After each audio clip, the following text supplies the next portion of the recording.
Bismillahirrahmanirrahim. Assalamualaikum warahmatullahi wabarakatuh.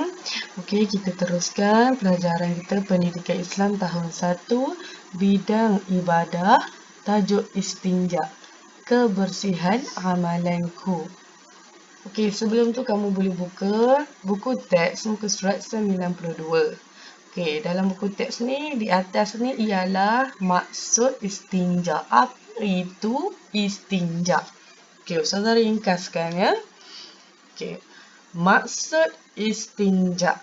Okey, istinja ni mesti kamu tertanya-tanya apa maksud dia. Okey, maksud dia ialah perbuatan menghilangkan najis yang keluar daripada kubul dan dubur dengan menggunakan air atau benda-benda kesat atau kedua-duanya sekali.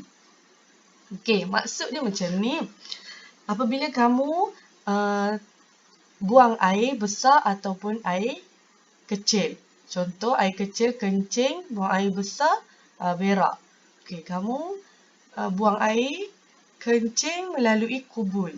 Kubul ni alat sulit kamu yang bahagian depan. Dubur ni bahagian belakang. Ni kamu kencing melalui depan, berak ataupun buang air besar melalui belakang. Okey, macam mana kita nak hilangkan najis ataupun kita nak bersihkan ataupun kita nak cuci najis kita? Dengan menggunakan air. Ini yang selalu kita buat. Kita dah kencing, dah berak, kita basuh guna air. Atau benda-benda kesat. Okey, selain daripada air, kita boleh guna juga benda-benda kesat. Nanti kita akan tahu, kita akan belajar apa itu benda-benda kesat. Atau kita boleh gunakan kedua-duanya sekali. Contohnya, kalau kita nak guna air, dan benda-benda kesat sekali. Kedua-duanya sekali. Waktu kita buang air kecil ataupun kita buang air besar, kita nak basuh guna air ataupun benda-benda kesat. Kita nak buat dua-dua sekali pun boleh. Okey, dia ada 3 cara. Maksudnya di sini ada 3 cara. Iaitu pertama, basuh dengan air. Yang kedua, basuh dengan benda-benda kesat. Atau yang ketiga, guna dua-dua sekali. Air atau benda-benda kesat. Guna dua-dua sekali ya. Air dan benda-benda kesat. Okey, nak lagi faham? Ustazah akan tunjukkan. Okey. Ini najis. Contoh ini kamu punya najis. Tai kamu. Okey, macam mana kamu nak bersihkan najis kamu tu dekat badan kamu tu? Okey, nak hilangkan najis ni. Kita nak hilangkan najis ni, kita boleh gunakan air. Yang ni selalu kita gunakan. Kita gunakan air paip ni kita basuh kita punya kencing ataupun kita punya najis berak tu. Tapi kalau kita tak nak guna air ataupun tiada air, kita boleh gunakan benda-benda kesat. Benda-benda kesat. Contohnya batu, kayu, kertas tisu, daun kering. Okey, yang ini benda-benda kesat ni Ustazah akan huraikan satu persatu. Okey, apa yang kamu perlu faham sekarang? Istinja itu bermaksud kita nak hilangkan najis kita pada badan kita. Najis pada badan kita ni menggunakan 2 alat. Iaitu yang pertama menggunakan air dan yang kedua menggunakan benda-benda kesat. Okey? Okey. Apakah hukum istinja? Hukum istinja. Hukum istinja adalah wajib. Okey. Lepas kamu kencing atau berak, wajib untuk kamu bersihkan ataupun hilangkan najis tu daripada badan kamu. Okey, seterusnya, ini kita nak masuk alat-alat istinja. Okey. Apa yang boleh kita gunakan untuk istinja? Istinja ni, Ustazah ulang lagi sekali. Istinja ni kita nak hilangkan najis pada badan kita ataupun pada kubul dan dubul kita selepas kita buang air kecil dan air besar. Okey. Ada dua alat yang kita boleh gunakan. Satu, dua. Yang pertama, kita boleh gunakan air mutlak. Okey, air mutlak ni selalu kita gunakan. Setiap hari kita gunakan. Okey, yang kedua, benda-benda kesat. Okey, benda-benda kesat. Ni gambar yang Ustazah tunjuk tadi sebelum ni. Air mutlak, benda-benda kesat. Okey, kita pergi satu persatu. Okey, alat-alat istinja yang pertama, air mutlak. Okey, kita ulang balik pelajaran kita yang lepas. Air mutlak ada berapa? Ya, air mutlak ada 7. Okey, yang pertama, air embun.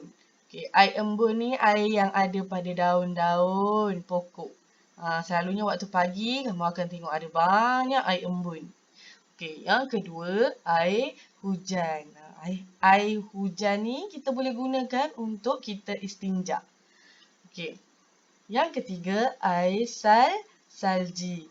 Okey, bagi negara yang sejuk, yang ada salji, dia boleh gunakan air salji untuk beristinja. Yang keempat, air perigi ataupun air telaga. Okey, yang kelima, air sungai. Air sungai. Yang keenam, air laut. Okey, air laut. Dan yang terakhir, air mata air. Okey, air mata air. Okey, Ustazah harap kamu masih ingat lagi jenis-jenis air mutlak ni. Okey, air mutlak ni semua ketujuh-tujuh air ni kita boleh gunakan untuk beristinja. Untuk kita basuh kita punya najis tu. Okey. Yang kedua pula. Yang kedua, benda-benda kesat. Benda-benda kesat juga boleh kita gunakan untuk kita bersihkan ataupun hilangkan najis pada kubul dan dubul selepas kita buang air kecil ataupun air besar. Okey, apa dia benda-benda kesat tu? Okey, yang pertama. Benda kesat yang pertama adalah tisu. Okey, kita boleh gunakan tisu untuk kita hilangkan najis. Kita ambil satu ni, ambil tisu ni, koyakkan dan kita kesat dekat kita punya kubul ataupun dubul. Sampailah najis tu hilang. Okey. Seterusnya, batu. Yang kedua, kita boleh gunakan batu. Okey. Ingat ya, tisu, batu. Yang ketiga, kulit kayu kering. Kulit kayu kering. Pergi dekat pokok, okey, nampak ada kulit kayu kering, ambil sikit, kita boleh gunakan untuk istinja. Dan yang keempat, daun kering. Okey. Daun-daun kering ni yang warna coklat ni boleh ambil untuk kita melakukan istinja. Okey, ingat ya. Ada 4 iaitu tisu, batu, kulit kayu kering dan daun kering. Tisu, batu, kulit kayu kering dan daun kering. Okey, ini dia adalah benda-benda kesat yang boleh kita gunakan untuk kita istinja. Okay. Seterusnya. Okay, kamu tengok buku teks kamu, muka surat 92. Okay, kamu tengok di belakang gambar ni, dekat gambar ni, di mana mereka? Okay, mereka ni sedang melakukan aktiviti perkemahan. Nampaknya ni macam di dalam hutan. Okey. Okey. Nama yang pakai spek mata ni nama dia Ahmad. Dia bertanya kepada ustazah dia. Apa dia yang dia tanya? Okey. Dia tanya, "Ustazah, saya mahu buang air besar." Maksudnya dia nak pergi berak. Bagaimanakah saya mahu istinja? Di kawasan ini tiada air.